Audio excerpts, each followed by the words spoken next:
Charlie Kirk was a true man of God and spoke about forgiving our enemies as nothing annoys them more. But Charlie was a better man than all of us. Good morning, ladies and gentlemen. We got him. On the evening of September 11th, a family member of Tyler Robinson reached out to a family friend that Robinson had confessed to them or implied that he had committed the incident. Inscriptions on the 3 unfired casings read, "Hey fascist!" Catch! A second unfired casing read, "Oh Bella Chow, Bella Chow, Bella Chow, Chow Chow." And since they finally caught that guy that shot him, he's likely going to face a firing squad. I hope he's going to be found guilty, I would imagine, and I hope he gets the death penalty. What he did, Charlie Kirk was the finest person. He didn't deserve this. Now, I don't want to go too much into who that coward was, as these low-life idiots that have accomplished nothing always want to somehow immortalize themselves alongside someone actually great. I just want to highlight how this implicates everyone and everything that radicalized him into doing this, as MSNBC immediately goes into damage control. Again, about those bullet casings and the inscriptions, "Hey fascist," the words "Bella Ciao," the words "If you read this, you are gay." What do you see as the significance? Really, I would need to actually see these words in the way that they are on the bullet casings in the gun to make a proper interpretation. But just knowing what those words are, I'm kind of overwhelmed with how immature it all sounds, and that there is no really chronic theme. With other idiotic theories spreading online that try to cover up his motivations. When the message was clear, the coward thought he was fighting fascism. Well, I will leave that up to you to interpret what those engravings mean. I think the clearest one that says "Catch Fascist," there's not, and by the way, that's like catch like a ball, catch this. I think that speaks for itself. As something recently made him this way, where he recently went away to college, allegedly a part of this organization, the Democrat Socialists of America. When I say when we fight, you say we win. When we fight. When we fight. When we fight. So after years of painting conservatives as fascists, encouraging them to fight back, they can't be surprised when some psycho acts upon their specific instruction, which is why these liberal college universities specifically need to be looked into, as they have a long history of fostering this mentality.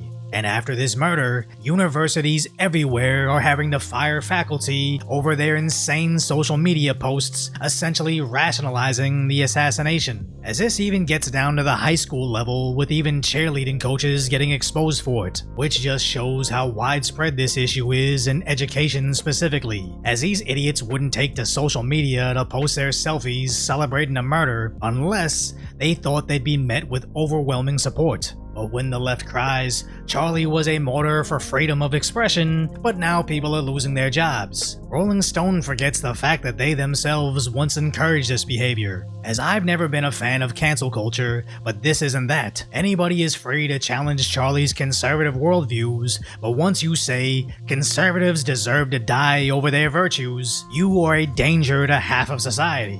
As several nurses took to social media to celebrate, where they were quickly terminated from their workplace, including employees from animal hospitals doing the same. That's even occurring at fire departments. Now, I'm not the most famous person, but well known enough to get recognized quite frequently in real life, and I'm 100% uncomfortable with any of those individuals being my nurse, taking care of my pet, or even rescuing me from a burning building if they think the moderate version of me deserved to die. And there's 77 million Trump voters that feel the same exact way we do. That's why there's this huge movement online of conservatives gleefully becoming Karens, tracking down HR departments and calling them. As it's even happening to sports journalists, employees in sports organizations, and causing the boycott of video games, where Redditors are starting to get afraid of being held accountable for their sickening social media posts. And even a comedian got reposted over his insensitive joke about assassination, only for it to be an old video about the healthcare CEO.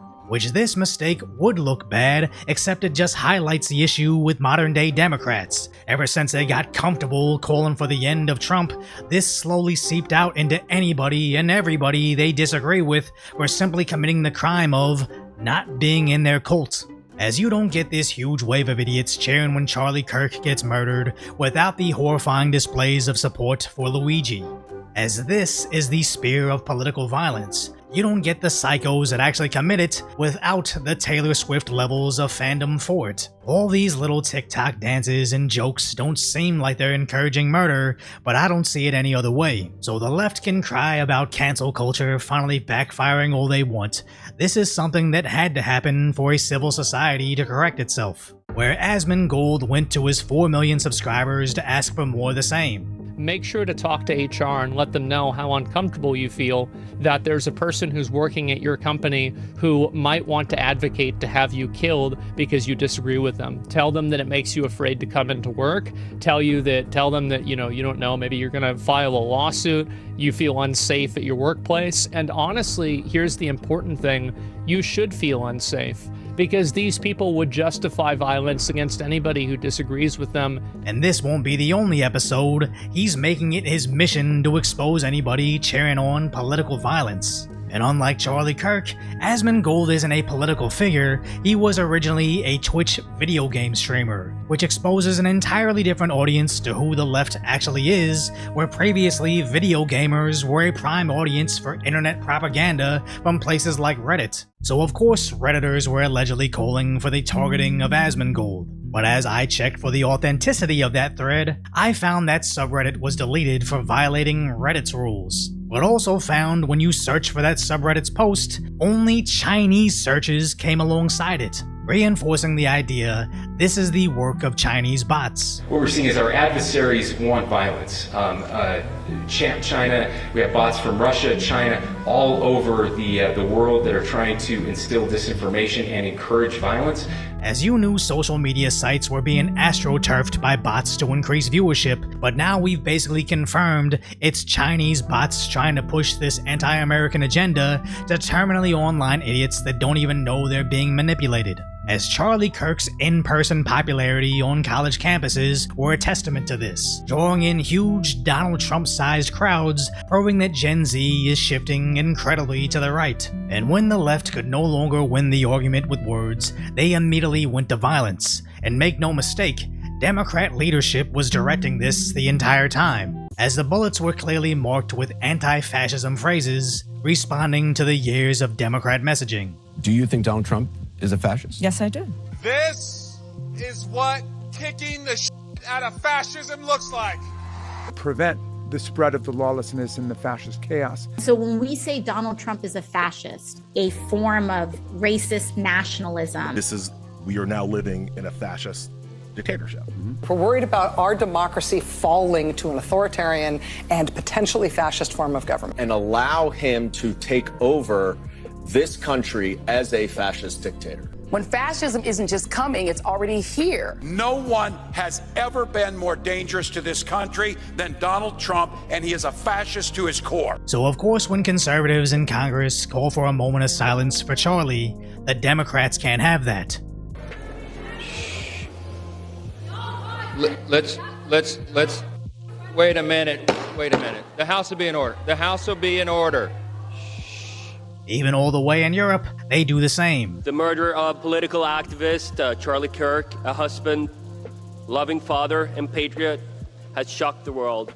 Please stand with me in reflection and prayer in his honor, and I yield the rest of my time for a moment of silence. Sehr geehrte Kolleginnen und Kollegen,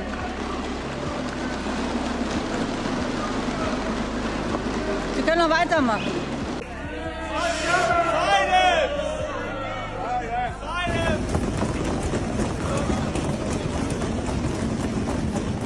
Now they think their pounding interrupts the moment of silence for Charlie, but that sound is the symbolism of moderates finally mobilizing against them. That rumbling is the sound of the silent majority slowly marching into action, from video gamers calling HR departments to political influencers courageously returning to college campuses to take up Charlie's cause. Even to the liberals that before the election quietly supported Trump.